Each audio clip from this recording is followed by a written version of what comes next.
It was a tribute to a dead journalist, shot doing his job. Ahmed Mahmoud was filming fights between protesters and police on his mobile phone.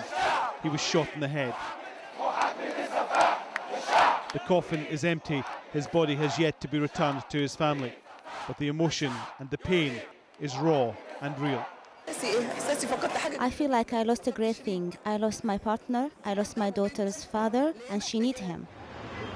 Cairo is slowly cranking back up to normal.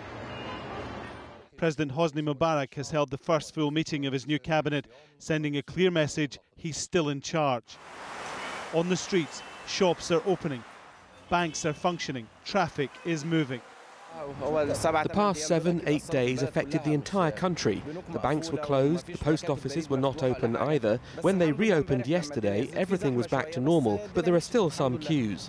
The protest in Liberation Square is now moving into its third week. The people here are getting more organised. The numbers stay the same. The space they're allowed to occupy is getting smaller. Slowly, the army is squeezing the area around the square. Those who are thinking that we will get tired of sitting in Tahrir Square, we tell them that we are not leaving. Mubarak should leave Cairo.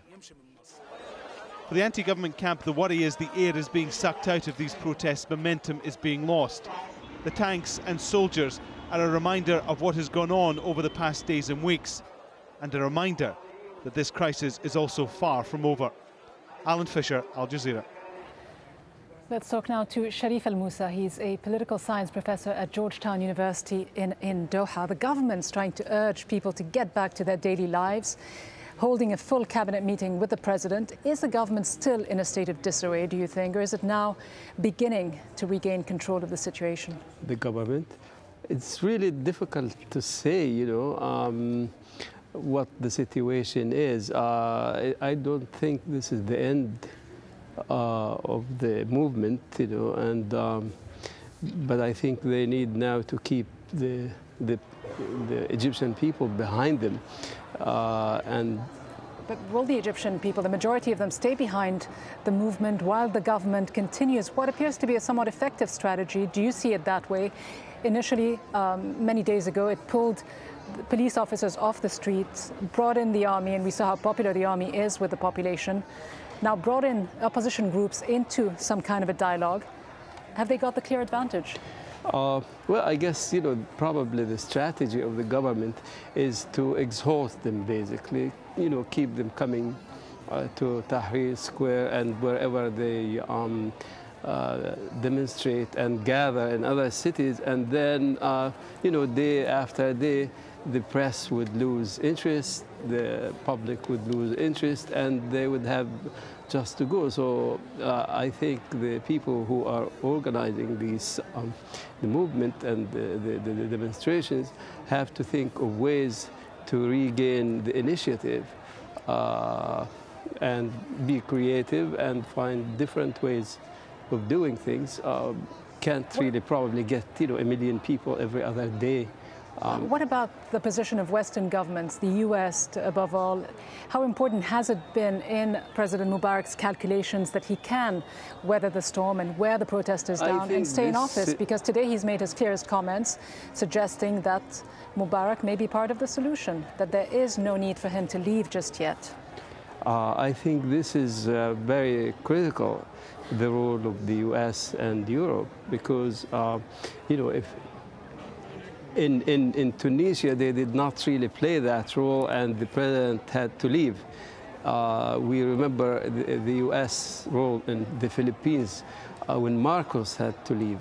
The U.S., basically. But what do you attribute then the reluctance of the U.S. to ask for Mubarak to leave right now? Could it be the fact that they've come to the realization that if Egypt were to remain within the constitution, that would not allow for his Vice President Omar Suleiman to remain in power?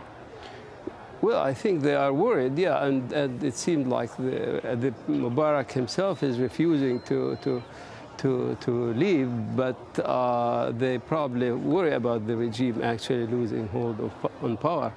But what they should be doing is actually not support this regime, because this is why we had this movement.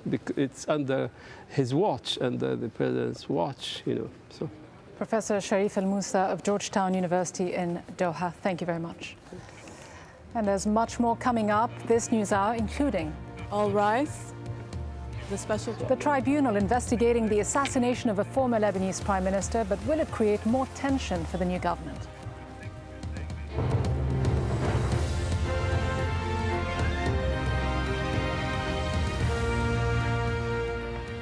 It is an historic day for Sudan and all of Africa. Southern Sudan has voted overwhelmingly to break away from the north.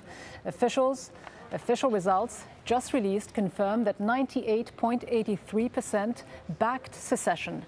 A new nation will be created on July the 9th.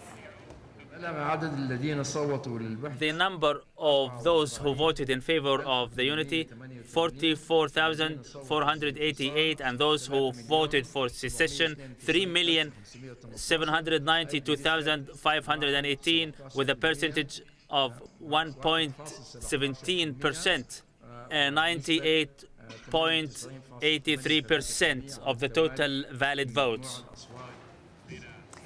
Hours earlier, Sudan's President Omar al-Bashir formally accepted the split to form a new state. We have the results today. We warmly welcome them because they express the wish of the people of the South. Well, despite the challenges ahead, residents in southern Sudan are pleased at the prospect of being part of a new nation. Me, as a citizen of southern Sudan, I'm really extremely happy because we are going to experience a new life. There will be no more oppression by the Arabs. We're going to be independent. Yeah, for us, I'm feeling very happy because I know that this official one, it is just to inform the world that this one has done official.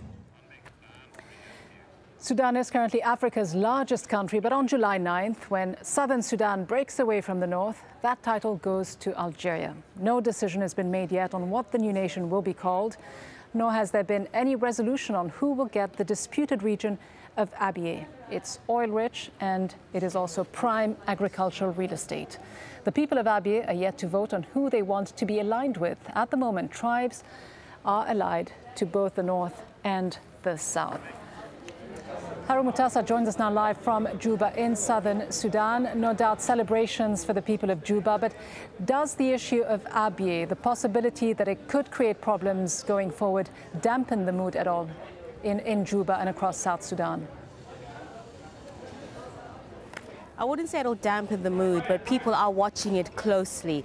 They know that Abyei is a big issue, a sticking point between officials in the north and the south.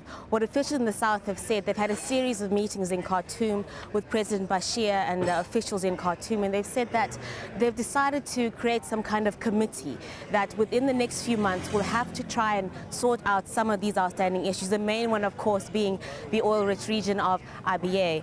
People are going to wait and see how that is going to be resolved. Both sides don't seem to want to give any of it up. It's a leverage or bargaining tool for both sides. So it's key how it's resolved and how peacefully and amicably they can come to an agreement if the two sides are going to coexist together as two separate nations. Gita? Talking of peace and amicability, what kind of relationship do the people of South Sudan want to see between South and North? People in the south have been through decades of conflict. Most people just want peace. They want outstanding issues resolved. They want both sides to work together. The key thing is that they will need to rely on each other heavily. The issue of oil is very, very important. Much of the oil is in the south, but all the pipelines and a lot of the expertise is in the north. So a lot of them feel that for both sides to benefit economically, the north and south have to work together. It's what we're hearing from officials from both sides, and they're saying they're willing to work together.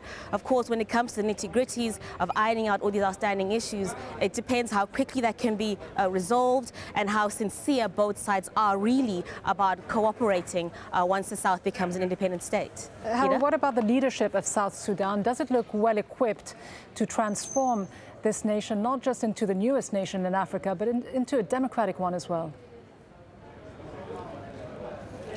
Well, they've inherited a mammoth task. It's going to take a long time, a lot of money, a lot of support from the international community to build a country that's literally starting from scratch. They probably have one thing on their side, and that is a lot of people here in the South feel that the North hasn't done much for them over the years in terms of development and just looking after their needs. So they're putting their trust in their own people. They feel that we couldn't trust Northerners. Perhaps if we put faith in officials here in the South, they could look after our interests. Right now it seems to be people just want change. It doesn't matter who it is, and they're going to put their support in their people right now. They're going to wait and see. They know it'll take time. Officials know they have high expectations to meet. They're trying to make people aware of the